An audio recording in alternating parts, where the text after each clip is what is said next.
राजस्थान की तपती हुई धूप, दूर तक फैला सुनसान हाईवे और बीच में धीरे धीरे बढ़ता हुआ एक पुराना ट्रक, जिसका ड्राइवर था बलराम।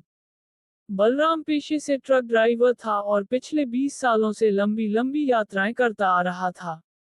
उसने शहर से गांव तक, गांव से फैक्ट्री तक और फैक्ट्री से बॉर्डर तक हर रास्ते पर अपने ट्रक के पहियों को घिसा डाला था। लेकिन उसे हमेशा एक बात याद रहती थी कि रात का सफर जितना आसान लगता है, उतना ही खतरनाक भी होता है। उस दिन बलराम को दिल्ली से जोधपुर सामान पहुंचाना था। डीजल से टैंक पूरा भरा हुआ था और ट्रक का इंजन गरजते हुए चल पड़ा। शाम तक तो सब कुछ सामान्य रहा, लेकिन जैसे ही अंधेरा घिरने लगा, सड़क का माहौल बदलने लगा। हाईवे पर कभी कभी ही कोई गाड़ी आती जाती दिखती, वरना पूरा इलाका अजीब सी खामोशी से भरा हुआ था। बलराम ने ट्रक की हेडलाइट तेज कर दी और बीड़ी सुलगाते हुए गाना गुनगुनाने लगा ताकि नींद न आए। करीब रात के 11 बजे, जब ट्रक एक सुनसान पहाड़ी रास्ते से गुजर रहा था, तभी बलराम ने देखा कि सड़क के किनारे एक औरत खड़ी है। उसने सफेद साड़ी पहन रखी थी और उसके बाल खुले हुए थे। वह औरत हाथ हिलाकर लिफ्ट मांग रही थी। बलराम के हाथ अपने आप ब्रेक पर चले गए। वह ट्रक रोककर उस औरत को गौर से देखने लगा। औरत की आंखों में अजीब सी चमक थी, चेहरा फीका और बेहद उदास। बलराम ने खिड़की खोलकर पूछा, कहाँ जाना है बहन? औरत ने धीमी आवाज में कहा, जोधपुर, अगर लिफ्ट मिल जाए तो। बलराम को पहले थोड़ा झिझक हुई, लेकिन फिर उसने सोचा कि शायद कोई मजबूरी में खड़ी है, औरत अकेली सड़क पर खड़ी हो तो मदद करना चाहिए। उसने दरवाजा खोल दिया। औरत धीरे से ट्रक में बैठ गई। ट्रक चल पड़ा। कुछ देर तक दोनों के बीच खामोशी रही। फिर बलराम ने बातचीत शुरू करने की कोशिश की। रात के इस वक्त आप यहाँ अकेली कैसे रह गईं? कोई गाड़ी नहीं दिख रही थी। औरत ने कोई जवाब नहीं दिया। वह खिड़की से बाहर घूरती रही। बलराम को थोड़ा अजीब लगा, लेकिन उसने चुप रहना ही बेहतर समझा। करीब आधे घंटे बाद बलराम को नींद सी आने लगी। उसने सोचा कि पास के ढाबे पर ट्रक रोककर चाय पी लेगा। तभी उसने पीछे शीशे से देखा, ट्रक के पीछे की सीट पर कोई नहीं था। वह औरत गायब हो चुकी थी। बलराम के पूरे शरीर में सिहरन दौड़ गई। उसने तुरंत ट्रक रोक दिया और पीछे झांक कर देखा। ट्रक बिल्कुल खाली था। वह सोच ही रहा था कि अचानक ड्राइवर सीट के पास वही धीमी आवाज गूंजी, मुझे जोधपुर पहुंचना है। बलराम का कलेजा जैसे मुंह को आ गया। उसने हड़बड़ाकर दरवाजा खोला और ट्रक से बाहर कूद गया। लेकिन बाहर कोई नहीं था। ट्रक का इंजन अपने आप बंद हो चुका था। सड़क सुनसान थी, चारों ओर घना अंधेरा और सन्नाटा। हवा भी जैसे थम सी गई थी। बलराम ने बीड़ी जलाई, हाथ कांप रहे थे। उसने सोचा शायद वह सपना देख रहा है या थकान की वजह से उसे भ्रम हो रहा है। उसने हिम्मत जुटाई और फिर से ट्रक स्टार्ट करने बैठ गया। लेकिन जैसे ही उसने चाबी घुमाई, ट्रक के रेडियो से वही औरत की आवाज आई, जोधपुर। बलराम की आंखें फटी रह गईं। बलराम ने डर के मारे ट्रक की चाबी तुरंत निकाल दी और पसीने में भीग गया। उसके दिमाग में बस एक ही सवाल घूम रहा था कि ये औरत कौन है और कैसे बार बार सामने आ रही है। उसने गहरी सांस ली और खुद को समझाने लगा, बलराम, तू 20 साल से सड़क पर है, ना जाने कितनी कहानियां सुनी है, रात का सफर हमेशा ऐसा ही अजीब होता है। तू डर मत, ये सब तेरे दिमाग का खेल है। लेकिन डर अपने आप काबू में नहीं आता। कुछ ही मिनटों बाद उसने फिर से हिम्मत जुटाई और ट्रक स्टार्ट कर दिया। इंजन गरजा और गाड़ी आगे बढ़ गई। वह लगातार ड्राइव करता रहा। खुद को व्यस्त रखने के लिए उसने गाना गुनगुनाया, रेडियो चलाया, लेकिन रेडियो में बस शोर ही आ रहा था। करीब आधे घंटे बाद हाईवे पर उसे दूर रोशनी दिखी। वह एक ढाबा था। बलराम ने राहत की सांस ली और ट्रक सीधे ढाबे पर रोक दिया। वहां 2-3 ट्रक पहले से खड़े थे और कुछ ड्राइवर चाय पी रहे थे। बलराम उतरकर उनके पास चला गया। अरे बलराम भाई, आओ आओ, बहुत दिन बाद दिखे। एक ड्राइवर ने उसे आवाज दी। बलराम ने मुस्कुराने की कोशिश की, लेकिन चेहरे पर डर साफ झलक रहा था। सभी लोग चाय पीते हुए हंसी मजाक कर रहे थे, लेकिन बलराम चुपचाप बैठा रहा। ढाबे वाला उसकी हालत समझ गया और बोला, क्या हुआ भाई, बहुत परेशान लग रहे हो। बलराम ने पहले टालना चाहा, लेकिन फिर उसने धीरे धीरे पूरी घटना सुना दी कि कैसे सड़क पर एक औरत दिखी, ट्रक में बैठी, फिर गायब हो गई, और फिर रेडियो से आवाज आई। उसकी बात सुनकर वहां बैठे बाकी ड्राइवरों के चेहरे गंभीर हो गए। उनमें से एक बूढ़ा ड्राइवर बोला, तू जिस रास्ते से आ रहा था ना, वो इलाका बुरी तरह बदनाम है। कहते हैं वहां कई साल पहले एक औरत की एक्सीडेंट में मौत हो गई थी। उसका शव कई दिन तक सड़क पर पड़ा रहा था। तब से वो औरत वहां अक्सर दिखती है, कभी सवारी मांगती है, कभी अचानक ट्रक के अंदर बैठ जाती है। कई ड्राइवर उसे देख चुके हैं। बलराम का गला सूख गया। उसने कांपते हाथों से चाय का प्याला उठाया और एक ही घूंट में पी गया। लेकिन वो चाहती क्या है? बलराम ने धीमी आवाज में पूछा। बूढ़ा ड्राइवर बोला, कहते हैं कि उसका सफर अधूरा रह गया था। वो जोधपुर नहीं पहुंच पाई थी। जब भी कोई ड्राइवर रात के उस रास्ते से गुजरता है, वो उसे लिफ्ट मांगती है। जिसने भी उसे इनकार किया, उसका एक्सीडेंट हो गया। और जिसने उसे बिठाया, वो रहस्यमय तरीके से रास्ते में गायब हो जाती है। बलराम की रीढ़ में झुरझुरी दौड़ गई। ढाबे पर बैठे बाकी लोग भी इस किस्से को सच मान रहे थे। किसी ने कहा, मैंने भी 2 साल पहले उसी औरत को देखा था। कोई बोला, मेरा दोस्त उसी रास्ते पर एक्सीडेंट में मरा था, कहते हैं उसने उस औरत को नहीं बिठाया था। बलराम के पैरों तले जमीन खिसक गई। ढाबे का माहौल डर से भर गया था। तभी ढाबे वाला बोला, भाई, अगर तुझे सफर पूरा करना है तो उसका आदेश मानना पड़ेगा। शायद तभी तेरा ट्रक और जान सलामत रहेगी। बलराम पूरी रात ढाबे पर सो नहीं सका। उसके कानों में बस वही आवाज गूंज रही थी। जोधपुर। सुबह होते ही उसने फिर सफर शुरू किया। सूरज की रोशनी ने उसका डर थोड़ा कम कर दिया। लेकिन जैसे ही शाम ढली और अंधेरा छाने लगा, उसके हाथ पैर फिर से कांपने लगे। हाईवे पर वही इलाका आ गया जहां पिछली रात वह औरत मिली थी। और जैसे ही बलराम का ट्रक उस मोड़ से गुजरा, सड़क के किनारे फिर वही सफेद साड़ी वाली औरत खड़ी थी। उसने हाथ उठाकर इशारा किया। जोधपुर। बलराम के माथे पर पसीना आ गया। बलराम ने डर के मारे ट्रक की चाबी तुरंत निकाल दी और पसीने में भीग गया। उसके दिमाग में बस एक ही सवाल घूम रहा था कि ये औरत कौन है और कैसे बार बार सामने आ रही है। उसने गहरी सांस ली और खुद को समझाने लगा, बलराम, तू 20 साल से सड़क पर है, ना जाने कितनी कहानियां सुनी है, रात का सफर हमेशा ऐसा ही अजीब होता है। तू डर मत, ये सब तेरे दिमाग का खेल है। लेकिन डर अपने आप काबू में नहीं आता। कुछ ही मिनटों बाद उसने फिर से हिम्मत जुटाई और ट्रक स्टार्ट कर दिया। इंजन गरजा और गाड़ी आगे बढ़ गई। वह लगातार ड्राइव करता रहा। खुद को व्यस्त रखने के लिए उसने गाना गुनगुनाया, रेडियो चलाया, लेकिन रेडियो में बस शोर ही आ रहा था। करीब आधे घंटे बाद हाईवे पर उसे दूर रोशनी दिखी।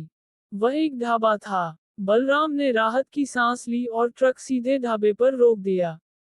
वहां 2-3 ट्रक पहले से खड़े थे और कुछ ड्राइवर चाय पी रहे थे। बलराम उतरकर उनके पास चला गया। अरे बलराम भाई, आओ आओ, बहुत दिन बाद दिखे। एक ड्राइवर ने उसे आवाज दी। बलराम ने मुस्कुराने की कोशिश की, लेकिन चेहरे पर डर साफ झलक रहा था। सभी लोग चाय पीते हुए हंसी मजाक कर रहे थे, लेकिन बलराम चुपचाप बैठा रहा।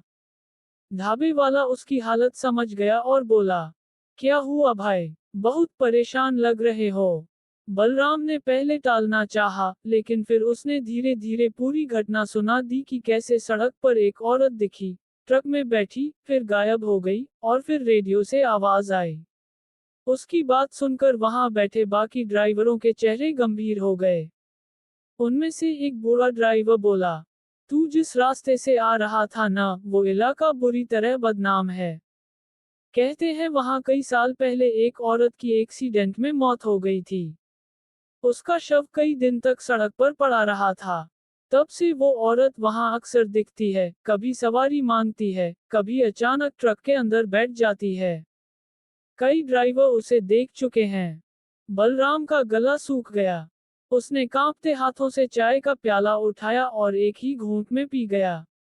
लेकिन वो चाहती क्या है? बलराम ने धीमी आवाज में पूछा। बूढ़ा ड्राइवर बोला, कहते हैं कि उसका सफर अधूरा रह गया था। वो जोधपुर नहीं पहुंच पाई थी। जब भी कोई ड्राइवर रात के उस रास्ते से गुजरता है, वो उसे लिफ्ट मांगती है। जिसने भी उसे इनकार किया, उसका एक्सीडेंट हो गया।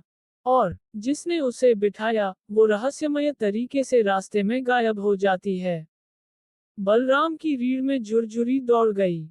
ढाबे पर बैठे बाकी लोग भी इस किस्से को सच मान रहे थे।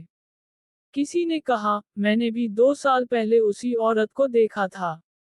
कोई बोला, मेरा दोस्त उसी रास्ते पर एक्सीडेंट में मरा था, कहते हैं उसने उस औरत को नहीं बिठाया था। बलराम के पैरों तले जमीन खिसक गई। ढाबे का माहौल डर से भर गया था। तभी ढाबे वाला बोला, भाई, अगर तुझे सफर पूरा करना है तो उसका आदेश मानना पड़ेगा। शायद तभी तेरा ट्रक और जान सलामत रहेगी। बलराम पूरी रात ढाबे पर सो नहीं सका। उसके कानों में बस वही आवाज गूंज रही थी। जोधपुर। सुबह होते ही उसने फिर सफर शुरू किया। सूरज की रोशनी ने उसका डर थोड़ा कम कर दिया। लेकिन जैसे ही शाम ढली और अंधेरा छाने लगा, उसके हाथ पैर फिर से कांपने लगे। हाईवे पर वही इलाका आ गया जहां पिछली रात वह औरत मिली थी। और जैसे ही बलराम का ट्रक उस मोड़ से गुजरा, सड़क के किनारे फिर वही सफेद साड़ी वाली औरत खड़ी थी। उसने हाथ उठाकर इशारा किया। जोधपुर। बलराम के माथे पर पसीना आ गया। बलराम का दिल जोर जोर से धड़कने लगा। ट्रक की हेडलाइट में उस औरत का चेहरा साफ दिख रहा था। सफेद साड़ी हवा में लहरा रही थी और उसके बाल बिखरे हुए थे। उसकी आंखें किसी खाली गुफा की तरह गहरी और उदास नजर आ रही थी। बलराम ने ब्रेक पर पैर रखा। ट्रक धीरे धीरे उसके पास आकर रुक गया। औरत ने धीरे से कहा, जोधपुर जाना है। बलराम की रीढ़ में सिहरन दौड़ गई। ढाबे वाले और ड्राइवरों की बातें उसे याद थी, अगर औरत को बिठाओगे तो शायद जान बच जाएगी, इनकार किया तो हादसा पक्का है। उसने कांपते हाथों से दरवाजा खोला। औरत बिना कुछ बोले ट्रक में बैठ गई। ट्रक चल पड़ा। सड़क पर अजीब खामोशी छाई हुई थी। न आसमान में चांद था, न तारे साफ दिख रहे थे। बस कभी कभी झाड़ियों से कोई जानवर की आवाज आती और फिर सन्नाटा। बलराम को लग रहा था जैसे उसके शरीर का सारा खून जम गया हो। कुछ देर बाद उसने हिम्मत करके पूछा, बहन जी, आप कहाँ से आ रही थी? औरत खिड़की से बाहर घूरती रही, फिर बेहद धीमी आवाज में बोली, मेरा सफर अधूरा रह गया था, मुझे जोधपुर पहुंचना है। बलराम का गला सूख गया। उसने अगला सवाल करने की हिम्मत नहीं की। लेकिन उसके दिमाग में एक झंझट बार बार उठ रहा था, अगर वो सचमुच भूत है तो ये सफर कैसे पूरा करेगी? और अगर वो इंसान है तो अचानक गायब कैसे हो जाती है? करीब 15 मिनट ट्रक चलता रहा। बलराम ने पीछे देखने की हिम्मत नहीं की। लेकिन अचानक उसने रियर व्यू मिरर में झांकने की गलती कर दी। उसकी आंखें डर से फटी रह गईं। ट्रक की सीट पर बैठी औरत का चेहरा धीरे धीरे बदल रहा था। उसकी आंखें खून की तरह लाल हो गईं, होंठ काले पड़ गए और दांत नुकीले दिखने लगे। बलराम ने डर के मारे ब्रेक मार दिया। ट्रक जोरदार आवाज के साथ रुक गया। वह औरत उसकी तरफ झुकी और फुसफुसाई, मुझे जोधपुर पहुंचा दे, नहीं तो तू कभी अपनी मंजिल तक नहीं पहुंचेगा। बलराम के होश उड़ गए। उसने दरवाजा खोलकर भागने की कोशिश की, लेकिन दरवाजा अपने आप लॉक हो गया। ट्रक का पूरा केबिन बर्फ जैसा ठंडा हो गया। सांस से भाप निकलने लगी। औरत फिर सामान्य दिखने लगी, जैसे कुछ हुआ ही ना हो। वह खिड़की से बाहर देखने लगी। बलराम ने कांपते हुए ट्रक स्टार्ट किया और धीरे धीरे चलाने लगा। उसका मन कर रहा था कि ट्रक छोड़कर भाग जाए, लेकिन सड़क के चारों ओर घना जंगल था। कहीं जाने का रास्ता नहीं था। करीब आधे घंटे बाद अचानक ट्रक का रेडियो अपने आप चालू हो गया। उसमें से वही आवाज गूंजी, जोधपुर, जोधपुर, जोधपुर। बलराम के कान सुन्न हो गए। उसने रेडियो बंद करना चाहा लेकिन बटन काम ही नहीं कर रहा था। औरत अब सीधा उसकी तरफ देख रही थी। उसकी आंखों में अजीब सी चमक थी। रुक, यहीं रुक, उसने आदेश दिया। बलराम ने देखा कि सड़क के किनारे एक टूटी फूटी हवेली थी। चारों तरफ झाड़ियां और खंडहर पड़े थे। वह जगह सुनसान और डरावनी थी। औरत ने दरवाजा खोला और धीरे धीरे उतर गई। उसने पीछे मुड़कर बलराम को देखा और बोली, कल फिर मिलूंगी, सफर अभी पूरा नहीं हुआ। बलराम पत्थर की तरह जम गया। अगले ही पल वह औरत हवा में गायब हो गई। ट्रक का इंजन अपने आप बंद हो गया और चारों तरफ बस अंधेरा और सन्नाटा।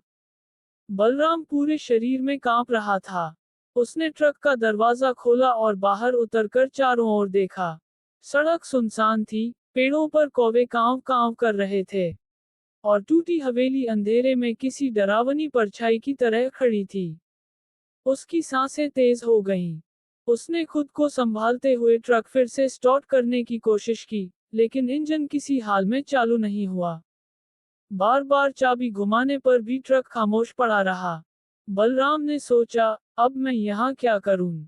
अगर यही रुका रहा तो पता नहीं रात में क्या हो जाएगा। तभी हवेली के भीतर से मध्यम सी रोशनी दिखी, जैसे किसी कमरे में दिया जल रहा हो। बलराम की रीढ़ में सिहरन दौड़ गई, पर जिज्ञासा भी बढ़ गई। उसने ट्रक का दरवाजा बंद किया और धीरे धीरे हवेली की ओर बढ़ा। दरवाजे पर पहुंचते ही उसकी नाक में सड़ी गली बदबू आई। अंदर गुप्त अंधेरा था, सिर्फ एक कमरे से हल्की सी पीली रोशनी झलक रही थी। बलराम ने कांपते हाथों से दरवाजा धक्का देकर खोला। कमरे के बीचों बीच एक पुराना दिया जल रहा था। दिए के पास एक फोटो रखी थी, सफेद साड़ी पहने वही औरत।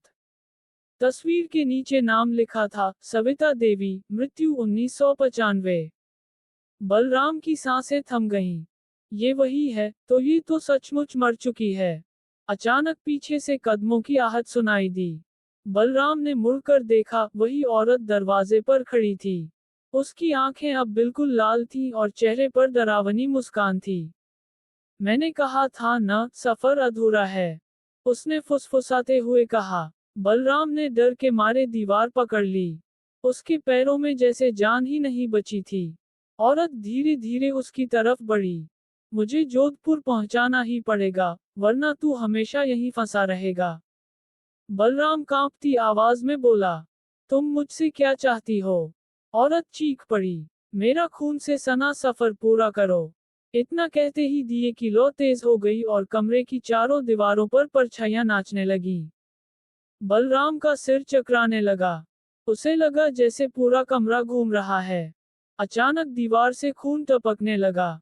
फर्श पर लाल धब्बे फैल गए। बलराम चीखने ही वाला था कि औरत उसके बिल्कुल पास आकर बोली, तू डर मत, तू मेरा सहारा है, मेरे साथ चल। बलराम ने भागने के लिए दरवाजे की तरफ दौड़ लगाई लेकिन दरवाजा अपने आप बंद हो गया। पूरा कमरा अंधेरे में डूब गया। सिर्फ उस औरत की आंखें लाल रोशनी की तरह चमक रही थीं। वह औरत उसका हाथ पकड़कर बोली, चल, मेरे साथ ट्रक तक। बलराम के शरीर में अजीब सी ताकत ने उसे घसीटते हुए दरवाजे से बाहर निकाला। वह कुछ बोल भी नहीं पा रहा था। ट्रक अपने आप स्टार्ट हो चुका था, जैसे कोई अदृश्य ताकत इंजन चला रही हो। औरत फिर से ट्रक में बैठ गई। उसने सीधा बलराम की ओर देखा और कहा, अब हमें जोधपुर पहुंचना ही है। बलराम ने कांपते हाथों से ट्रक का गियर डाला और धीरे धीरे हाईवे पर चला दिया। लेकिन अब सड़क बदल चुकी थी। जो रास्ता उसने पहले देखा था, अब वैसा बिल्कुल नहीं था। चारों तरफ घना कोहरा था, सड़क टेढ़ी मेढ़ी और अंधेरे से भरी हुई थी। बलराम समझ ही नहीं पा रहा था कि यह रास्ता हकीकत है या किसी और दुनिया का। ट्रक कोहरे से घिरी सड़क पर धीरे धीरे आगे बढ़ रहा था। बलराम की हालत खराब थी। उसके हाथ स्टीयरिंग पर थे लेकिन ऐसा लग रहा था मानो ट्रक खुद ब खुद चल रहा हो। सामने हेडलाइट्स की रोशनी मुश्किल से कुछ मीटर तक जा रही थी और सड़क के दोनों ओर काले काले पेड़ ऐसे खड़े थे जैसे मौत की छाया हो। वह औरत चुपचाप खिड़की से बाहर देख रही थी। उसका चेहरा अब शांत लग रहा था, लेकिन बलराम जानता था कि ये खामोशी आने वाले तूफान की निशानी है। कुछ देर बाद अचानक कोहरे में एक कार आती दिखी। बलराम ने ब्रेक मारने की कोशिश की, लेकिन ट्रक ने उसकी नहीं सुनी। जैसे किसी अदृश्य ताकत ने उस पर काबू पा लिया हो। ट्रक सीधा कार की ओर बढ़ता गया।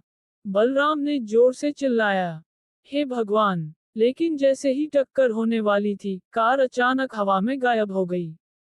सामने खाली सड़क थी। बलराम की आंखें फटी रह गईं।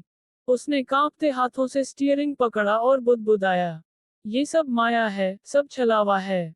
औरत ने पहली बार मुस्कुराकर उसकी ओर देखा और कहा, डर मत, ये रास्ता तुझे मंजिल तक ले जाएगा। बलराम ने घबराकर पूछा, कौन सी मंजिल? औरत की आंखें फिर से लाल हो गईं। उसने धीरे धीरे जवाब दिया, जोधपुर, लेकिन वहां पहुंचने के बाद तू कभी लौट नहीं पाएगा। बलराम का कलेजा बैठ गया। मतलब? औरत ने कोई जवाब नहीं दिया, बस खामोश बैठी रही। सड़क अब और डरावनी होती जा रही थी। चारों ओर से भेड़ियों जैसी हुआ की आवाजें आ रही थीं। ट्रक का इंजन गरजने लगा और स्पीड अपने आप बढ़ गई। बलराम जितना ब्रेक दबाता, उतना ही ट्रक और तेज दौड़ता। अचानक सड़क के बीचों बीच खून से लथपथ एक आदमी खड़ा दिखा। बलराम चीख पड़ा और स्टीयरिंग घुमाया, लेकिन ट्रक सीधे उसी के आर पार चला गया। पीछे मुड़कर देखा तो सड़क खाली थी। उसके माथे पर पसीना था, शरीर कांप रहा था। हे राम, ये सब क्या हो रहा है? मैं किस दुनिया में फंस गया हूँ? औरत अब धीरे धीरे गाना गुनगुना रही थी। उसकी आवाज इतनी डरावनी थी कि बलराम के कान सुन्न हो गए। सफर अधूरा है, मंजिल अधूरी है। जो मेरे साथ चलेगा, वही सच्चा है। उसका गीत सुनते ही बलराम की आंखों के सामने अजीब अजीब दृश्य आने लगे। सड़क पर जलती हुई लाशें, खून से लथपथ लोग और टूटा हुआ वही ट्रक जिसमें वह खुद कुचला पड़ा था। वह चीख पड़ा, नहीं, नहीं, ये सच नहीं हो सकता। औरत अचानक उसकी तरफ झुकी और उसके कान में फुसफुसाए, सच से भाग नहीं सकता बलराम, तू भी इस सफर का हिस्सा बन चुका है। ट्रक अब बेकाबू होकर सीधा अंधेरे जंगल की ओर बढ़ रहा था। बलराम ने आखिरी कोशिश करते हुए स्टीयरिंग घुमाया और जोर से ब्रेक दबाया। ट्रक जोरदार धमाके के साथ रुक गया। चारों तरफ धूल और कोहरा भर गया। जब धूल बैठी तो बलराम ने देखा, ट्रक एक पुराने कब्रिस्तान के बीच खड़ा था। उसने कांपती आवाज में कहा, हे भगवान, मैं यहाँ कैसे आ गया? औरत अब मुस्कुरा रही थी। उसने धीरे धीरे कहा, यहीं से हमारा सफर पूरा होगा।